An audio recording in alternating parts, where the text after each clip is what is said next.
Hey Waffle Crew, I hope you're all doing great. I'm Mark, and today we're diving into some fresh Reddit tales. If you enjoy these Reddit stories, please consider giving a thumbs up, subscribing, and maybe even hitting that notification bell. Let's jump right into our first tale. Much love, everyone! Our first story comes from Blue Whisker, who asks, "Would I be the jerk if I skipped out on my sister's wedding reception with my family? I'm a 31-year-old woman, and in a week, I'm supposed to attend my sister's 26-years-old wedding.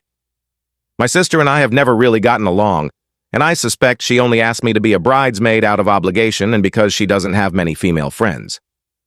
I'm neurodivergent and have struggled with ARFID, avoidant and restrictive food intake disorder, since childhood.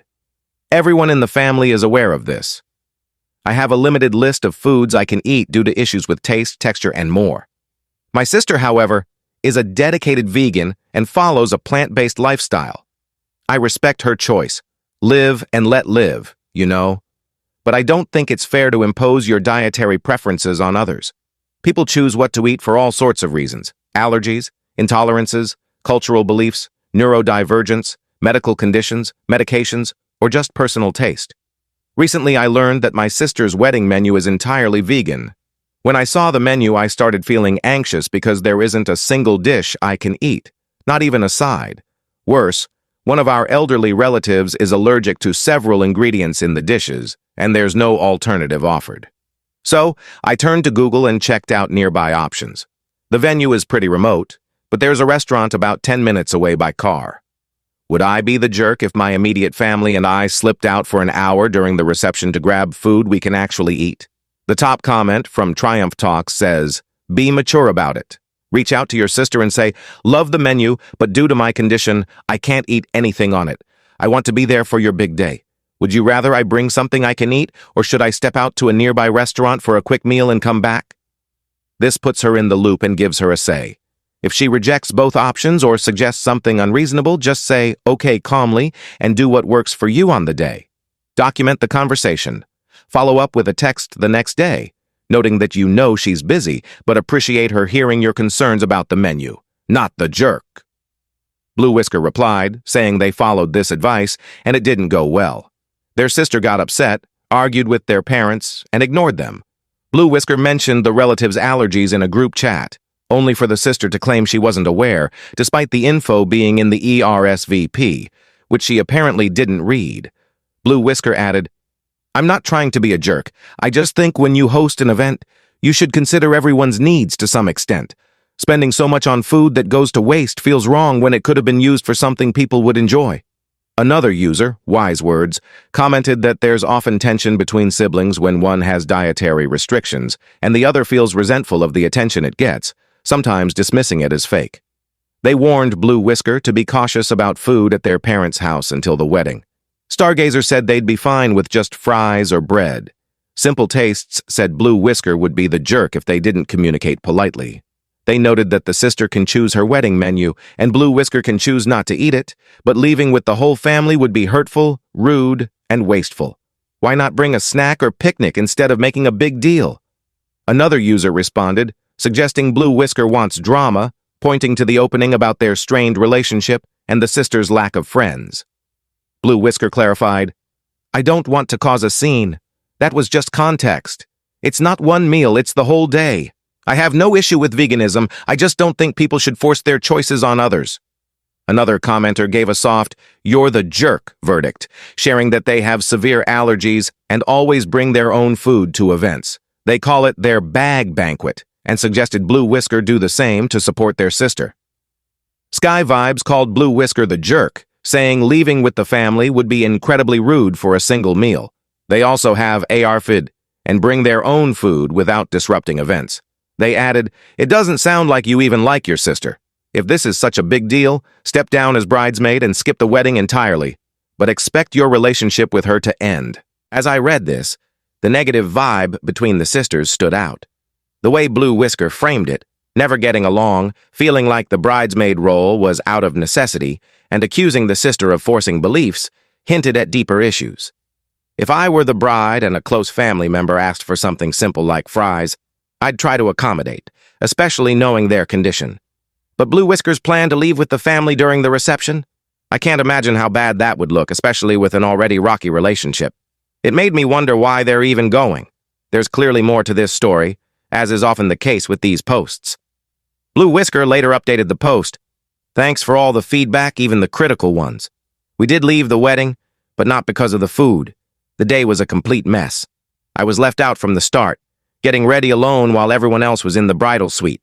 I brought a sandwich, but couldn't eat it until late.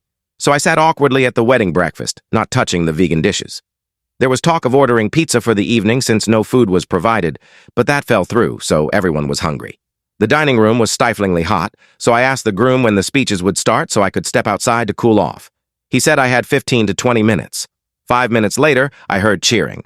They started the speeches without me knowing I was outside. Our room was right by the dance floor, so my toddler couldn't sleep due to the noise. We left at 9:30 p.m. for a 2-hour drive home, starving. It was a child-free wedding, except for my kid, who was fawned over by guests. My sister didn't like that, and was overheard with her husband saying, "All anyone cares about is that damn kid." She laughed, and he shushed her since they were under our open window. I'm furious and done with them both. I'm going no contact. Anyone who comes after my child who's done nothing but exist is out of my life. I don't care what people think. I hope she's happy with her new family because mine is no longer her concern. Captain Comment said Blue Whisker shouldn't have gone, especially knowing it was child-free. Blue Whisker replied, I wish I hadn't. Captain Comment added that bringing a child to a child-free event, even with an exception, was a bad call, especially since Blue Whisker was already hesitant. They acknowledged the sisters' comments about the child were wrong, but said the whole situation could have been avoided. Blue Whisker clarified their child was the only kid invited and was the flower girl. Captain Comment called the couple jerks, but noted Blue Whisker seemed to expect special treatment, like bringing food or asking for a room change. Blue Whisker said they did ask for a new room, but none were available, and they weren't told where the bridal suite was. They grabbed McDonald's on the way home. Another user asked if there was a planner, calling it a disaster pile-up from poor planning or cost-cutting. Blue Whisker said it was self-planned, with odd spending choices. $2,500 on a dress, $8,000 on a buffet, but no planner, evening food, or hairstylist. Another commenter questioned why Blue Whisker expected the speeches to wait for them.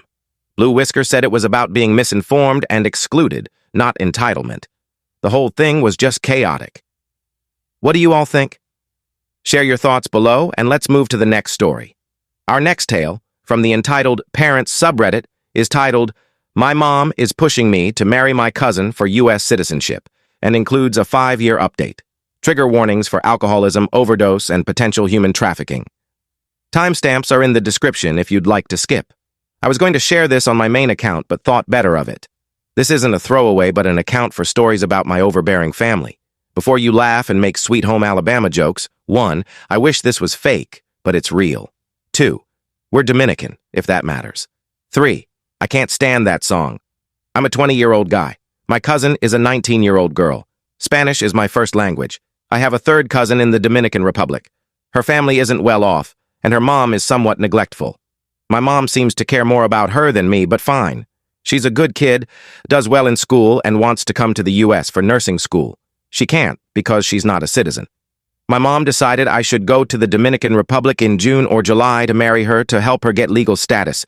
She mentioned this years ago, and I thought it was a joke. It wasn't. She's booked flights and everything. I'm in a relationship, but my mom said she doesn't care about my personal life. She's focused on this plan. My partner is supportive, thankfully. With the pandemic uncertainty, I doubt we're going. But my mom acts like it's happening. The plan is to marry, stay married for a year, then divorce amicably. My mom would keep any money involved if there is any. When I refused, she screamed, got physically aggressive, and threatened to kick me out. I'm scared to tell other family members because I don't know what might happen. Top comment. That won't work. She'd need to wait 3 years for citizenship. Plus, there are fees. $535 for the I-130 form, $1,140 for the green card application. Marrying for residency is illegal if the marriage is fake. Another said, don't do it. It's immigration fraud and you'll face consequences. A third warned, this is a felony. Tell your mom to stop or you'll report her for attempting fraud. Another urged, get away from your mom now. Forcing you into marriage is never okay. This isn't a 1-year deal. Green card marriages require check-ins to prove they're real, so you'd lose your current partner. Your mom's talk of money sounds like human trafficking. Get out. Sarcastically, they added, "Why doesn't your mom marry her?" This is a crime, and her threats are awful. It's a tough situation. Reporting her could cause family drama, but who can OP trust for support? 5 years later, OP updated, "I forgot about this account until I saw a YouTube video and realized I wrote this. My mom has always been abusive and controlling. Things escalated when she tried to force me to marry my cousin for U.S. residency. I checked my account and saw messages asking for updates and wild theories. Some thought I died or got in legal trouble. Here's the short version. I broke up with my girlfriend from the original post after she cheated.